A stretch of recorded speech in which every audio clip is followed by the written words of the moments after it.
दोस्तों, अलाउद्दीन खिलजी के मरने के बाद उसका साम्राज्य का क्या हुआ और उसके हरम में रखे हुए महिलाओं और उसकी बीवियां कहाँ चली गई? क्या उसकी बीवियां किसी और से शादी कर ली या फिर किसी और के साथ भाग गए? तो दोस्तों, आज के वीडियो में अलाउद्दीन खिलजी और उसके बीवियों के बारे में बताएंगे। उससे पहले हमारे इस चैनल पे नए हो तो वीडियो को लाइक एंड चैनल को सब्सक्राइब करना ना भूलिएगा। दोस्तों, अलाउद्दीन खिलजी इतिहास में एक ऐसा नाम था जिसे सुनते ही आसपास के राजा डर के मारे कांपने लगते थे और तलवार छोड़कर हार मान लेते थे। जो एक बहुत शक्तिशाली और क्रूर राजा थे। अलाउद्दीन खिलजी अपने चाचा जलालुद्दीन फिरोज खिलजी की हत्या कर उसकी राजगद्दी को अपना नाम कर लिया और वे खिलजी वंश के विरासत को आगे बढ़ाते हुए भारत में अपना साम्राज्य फैलाते रहे। खिलजी वंश के दूसरे शासक अलाउद्दीन खिलजी अपने निर्दय और लड़ाकू स्वभाव के लिए भारतीय इतिहास में मशहूर था और वो एक ऐसे शक्तिशाली, कुशल एवं हवस से भरा हुआ शासक था जिसने काफ़ी लूटपाट किया और अपने साम्राज्य का काफ़ी नाम कर लिया था। वह दक्षिण भारत को जीतने वाला पहला कुशल शासक भी था। अलाउद्दीन खिलजी के करीब 300 साल बाद भी कोई शासक इतना बड़ा साम्राज्य स्थापित नहीं कर पाया था। अलाउद्दीन खिलजी खुद को दूसरा अलेक्जेंडर यानी कि सिकंदर भी मानते थे। इतिहास का मानना है कि अलाउद्दीन खिलजी का जन्म 1260 से 1275 के बीच हुआ था। इतिहासकार को भी इसका सही जन्म कब हुआ किसी को नहीं पता है। अगर आपको पता है तो हमें कमेंट सेक्शन में बताना ना भूलिएगा।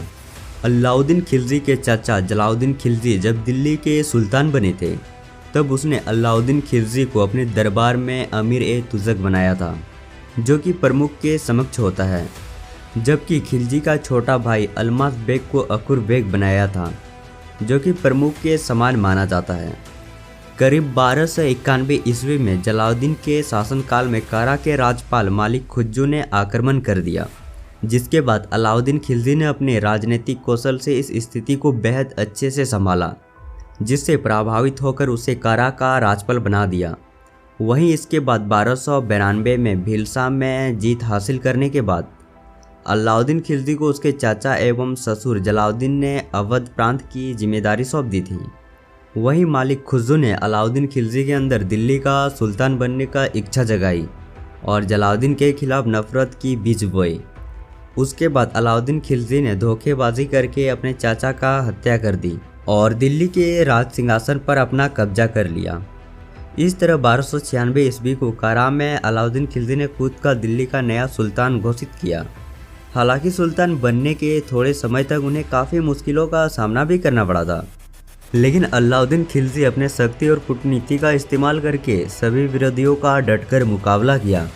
इसके बाद करीब 1296 ईस्वी से 1308 ईस्वी के बीच मंगोल ने दिल्ली पर अपना शासन काल कायम करने के लिए कई बार आक्रमण किए, लेकिन अलाउद्दीन खिलजी ने मंगोल को अपनी शक्ति का एहसास करवाया और उन्होंने 1298 में जलाधर की लड़ाई, 1299 किली की लड़ाई, 1305 में अमरोह की लड़ाई और 1306 में रवि की लड़ाई और 1308 में अफगानिस्तान के घाघनी की लड़ाई में मंगोलों को हराकर विजय प्राप्त की। इसके बाद अलाउद्दीन खिलजी ने करीब 30,000 मंगोलियों को क्रूरता से हत्या कर दी और मंगोल महिलाओं और लड़कियों को अपना हरम में रख लिया।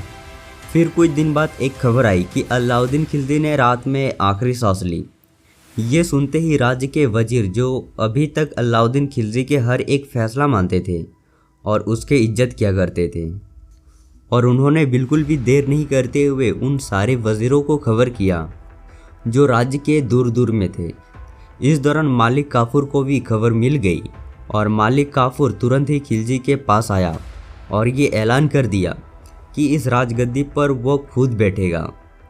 ये खबर सुनते ही सारे वजीरों में अफरा तफरी मच गई और सारे वजीरों ने मिलकर रात को कुछ सैनिकों को बुलवाकर मालिक काफूर पर हमला करवा दिया और उसे जान से मरवा दिया। ये वो समय था जब पूरे महल में किसी का राज नहीं था और कोई भी कुछ भी कर सकता था।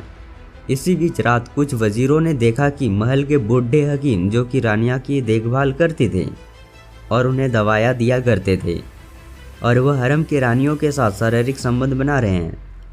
अलाउद्दीन खिलजी जब जिंदा थे तब उसे लगता था कि कहीं पड़ोसी राज्य का राजा मेरे रानियों को कहीं अपना न बना ले। ये नहीं पता था कि उसके राज्य के ही लोग ऐसे हैं जो कि इसकी रानियों की अतिरिक्त इच्छाओं को पूरा कर रहे हैं और साथ ही खुद भी मज़े ले रहे हैं। तो दोस्तों इसमें आपको कितना सच्चाई लगती है हमें कमेंट करके ज़रूर बताना। तो मिलते हैं अगले वीडियो पे, तब तक के लिए बाय बाय दोस्तों।